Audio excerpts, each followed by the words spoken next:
கந்தா கடம்பா திருமுருகையா சிவகார்த்திகேயா மால்மருகா செந்தமிழில் திருப்புகழ் பாடி நின்றால் மனம் மிஞ்சிடும் இன்பம் விளையுதையா.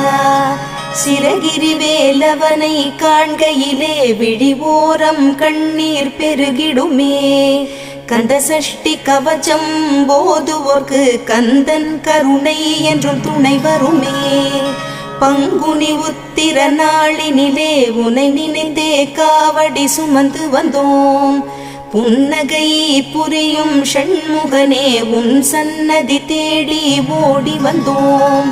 உன் பதம் பணிவது என் தவமே, என் மனதில் நிறைந்திடும் உன்முகமே. ஷண்முக பிரிய குஹ குரு சரவணனே வந்தே இன்னருளை தர வேண்டும். தென்பழனி மலையில் ஆண்டி முகம் சென்னிமலை